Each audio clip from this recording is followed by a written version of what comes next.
Hey everyone, welcome back for my episode 9 review of Coppelion entitled Diversion. Alright, so this week's episode of Coppelion. In this week's episode of Coppelion, it's clear already that they are trying to wrap this up, because I think this series is supposed to be like 13 or 12 or 13 episodes, so there's like 3 or 4 episodes left. So it's clear they're trying to wrap things up, and there's a lot of things I wanted them to expand on in this series. I don't think they will, at least not unless they make a second season, but I'll talk more about that as kind of a disappointment of mine, if they don't, which they probably won't at this point, in my review of the series as a whole. But I just wanted to get that out there that they're definitely trying to wrap this up, it looks like. Alright. Although I do think on an interesting note where they don't win, and by that I mean, the plague not over, everyone else isn't saved, Tokyo's probably still going to be contaminated and shit, which is interesting. You don't see that a whole lot. Anyways, I'll talk more about it when I get through with my review, or my summary, or during my summary, whatever. Anyways, with radiation spreading to the planet in 2 days, and preventing the survivors any safe passage out, Ibarra and Haruto comes up with an idea to transport the survivors to safety by fixing and using the city's broken aerial tramway. By knowing the Ozu sisters will be after them once they are free, Ibarra forms two teams. One team, led by her, will be a diversion to the Ozu sisters, while the others go and fix the tramways and escape. With Ibuki experiencing more labor pains, Taeko is afraid of delivering the baby until she is contacted by Granny Ayame by radio, who will help her deliver Ibuki's baby. I have to say, I was so fucking worried in this episode that they were actually going to show a baby being delivered. There's 2 reasons why this would have been bad. One, on a narrative standpoint, why the fuck would they do that? It has nothing to do with the actual plot. I mean, like, really. And 2, why would you fucking do that? But thankfully, they did not. So yeah. Anyways, as the Coppelions and the survivors prepare to evacuate the planet for their escape plans, everyone has one last dinner inside the dome, where Aoi finally comes out to thank Mr. Nonsense. Before they leave, Ibuki asks the Coppelions to rescue one more survivor, the baby's father, who is revealed to be the 1st Division soldier who helped Aoi escape. So that's actually my favorite part of the episode. It was a very interesting plot twist right there, I thought. Well, not a huge plot twist, but it was still interesting, though. Joined by Aoi and Mr. Nonsense. Which Mr. Nonsense, so he is able to escape with him fast. I forget what that guy's name is. Genai, I think his name is, or something like that. It's the one, he did repairs on, Mr. Nonsense, or additions rather, and he looks fucking badass now, I have to admit. Anyways, joined by Aoi and Mr. Nonsense, Ibarra and Haruto heads out to draw out the Ozu sisters, while Taeko, Ibuki, Genai, Oyakata, and Gojiro heads to the aerial tramway. And that sums up what happened in this episode. So, well, so yeah, that's it for the summary. So now let's get to the review.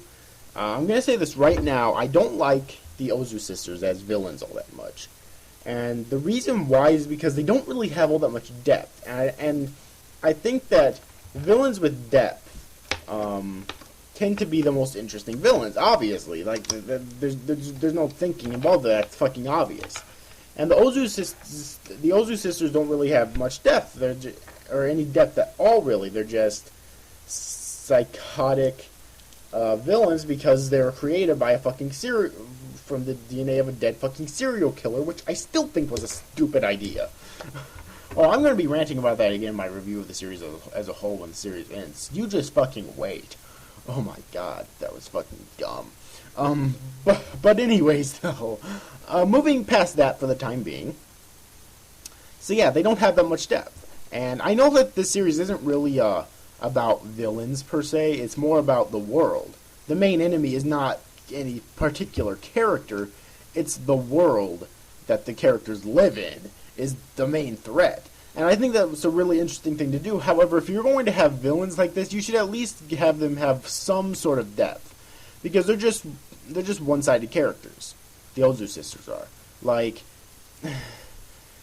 I don't know, like, and it's really up in the air right now if they even love each other or not as sisters, because it's like, you know, there's a point where they think that where like the long-haired one was shit.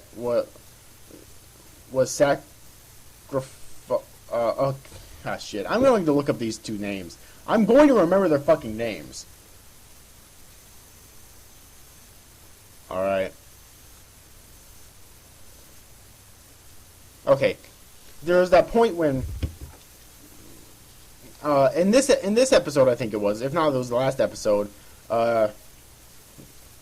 Canon, who's the eldest sister, hugged Shion, who's the youngest sister, the long wavy-haired one, and said that she was worried. However, there was a time in like a few episodes ago where Canon almost fucking sacrificed Shion's life to save her own. So they're very inconsistent, or at least Canon is with that shit. Like, you know, so another problem I guess I have with them is that they're kind of inconsistent, or at least Canon is. I just wish that at least they were two-sided. I mean, two-sided characters can get boring after a while, like if you're in a long series like Naruto or Bleach, but in a short series like this, they can at least be acceptable. But one-sided villains, to me, are just really boring, so I honestly am not a fan of the Ozu sisters for that reason, and I doubt that they'll get any more depth since there's like 3 or 4 episodes left. I could be wrong, and if they do, of course, if they get enough, like if they end up becoming at least two-sided later on, my complaints about them right here will be gone. All right, I don't care if they're 3-sided characters. I don't care. They don't have to be the most complex characters ever to me, because I know they're not going to be. Okay. Like, the most depth we've really got of them.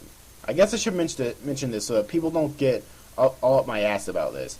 The most depth that we've got about them so far was that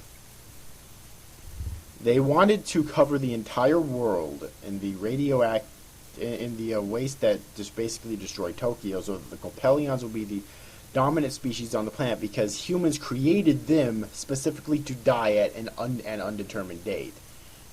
Alright, their death was predetermined by humans, and so they were like, and so they were pissed off at this, and they obtained hatred, and so they wanted to make humans pay. But that's the most depth they get, and that doesn't make them two-sided characters. Doesn't change the fact that they're that they're fucking crazy, and that's their personality. Okay, they're fucking crazy. That just because they have this innate hatred for humans because of what I feel is a pretty justifiable reason, you know, that doesn't make them any less of one-sided characters. They're still one-sided. Okay, they're not two-sided. So yeah, I think I've ranted on about that enough. You know, but. Anyways, though, all in all, I thought this episode was really good. It wasn't the best, but I still thought it was good, though. One thing I want to learn within the final 3 or 4 episodes is I want to learn what the special powers of the main 3 Coppelions are. You know, Aoi, Ibara, and Taeko. And maybe even Haruto's as well.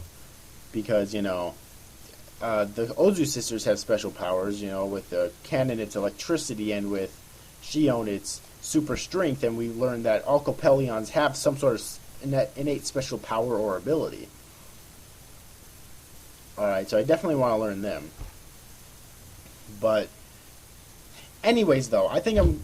Wow, just reached the 10-minute mark here. I think I'm going to wrap up this review now by saying that I really enjoyed this episode, and I can't wait for the next one, despite the few complaints that I had. So, yeah. But anyways, overall, I hope you enjoyed this review, guys. These after guys, thanks for... and also, once again, the animation's actually pretty great. It's been better in previous episodes, but... it's still pretty good in this episode. Coppelion never really falters too much in animation. As I mentioned before, I like the art, and the music is really good as well. So yeah, but anyways, overall, I hope you enjoyed this review, guys. These after guys, thanks for watching. Bye-bye.